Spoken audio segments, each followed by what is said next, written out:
Cette qualification a vu couler beaucoup d'encre et de salive à cause du spectre d'incertitude qu'elle a fait planer sur le pays. Suite à la débâcle des éléphants face à la Guinée équatoriale le lundi dernier, les Ivoiriens dans leur ensemble se sont sentis trahis et ont manifesté diversement leur frustration. Pendant que certains s'adonnaient à des actes de vandalisme en dehors du stade, d'autres réglaient les comptes avec les joueurs et le staff managérial dans l'enceinte.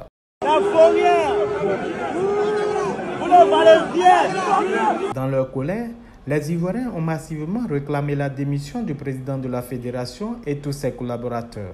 Ça commence par la FIF. Il n'y a pas de président de fédération. Quand on quitte là-bas, ils ont pris un boutiquier pour venir. Comme gardien. Jean-Luc Gassé. Lui-même là, on marque, il attrape sa tête. Il n'est pas le On le marque. Il n'est pas le changé de fédération. Et puis tous ceux qui ont appelé, ils sont fait ça. C'est ça, vous dites Drogba a changé. On ne veut plus voir un parmi eux. On paye ticket. On paye tout à refaire. Même les Ivoiriens sont à refaire. Les joueurs, tous sont des conneries. Ce sont des conneries. C'est pas on vient. On n'est pas content, on n'est pas content. Pour calmer les clameurs, le président de la FIFA s'est contenté de démissionner l'entraîneur Jean-Louis Gasset pour confier son intérim à son second MS Faye. L'entraîneur Gassier qui est parti, mais c'est normal qu'il parte, puisque c'est un professeur d'EPS qui nous a envoyé. Comment un professeur d'EPS peut entraîner une équipe nationale?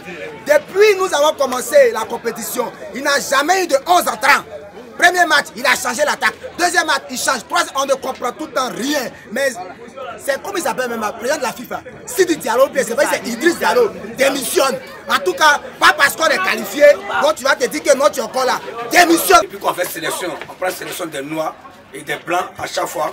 Moi, je ne suis pas content. Parce qu'en Afrique, précisément en Côte d'Ivoire, on a beaucoup de talentueux.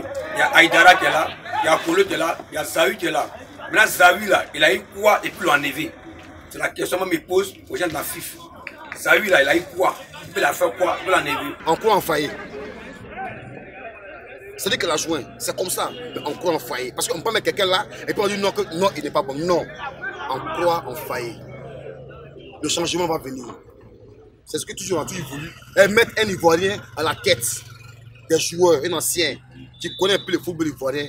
Et puis on va voir ce que ça va donner. Moi, personnellement, je crois en Faye MS. Il va parler avec lui, il va parler avec ses joueurs, c'est des frères, c'est des amis. Il va parler tête à tête, il va parler. C'est ça que il va nous produire un bon football en huitième de finale. Et moi j'ai confiance aux éléphants de Côte d'Ivoire. Étant donné que les Ivoiriens n'ont pas la culture de la démission, ici, tant que le lait coule, la dignité n'a plus sa place. Alors, Sidi Diallo peut dormir tranquille.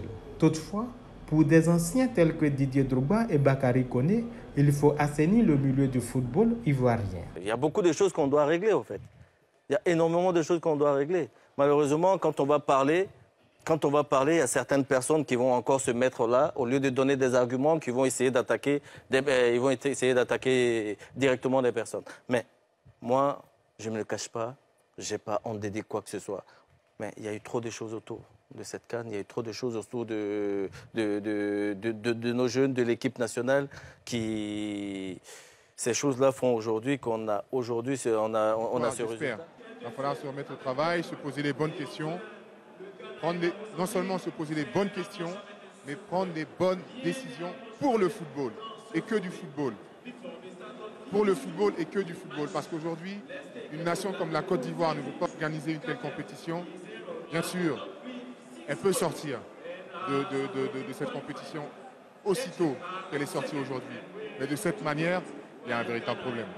Certainement que les Ivoiriens ne connaîtront jamais la vérité sur la gestion du football ivoirien parce que, même si la maison de la FIFA est en verre, ces verres ne sont pas transparents.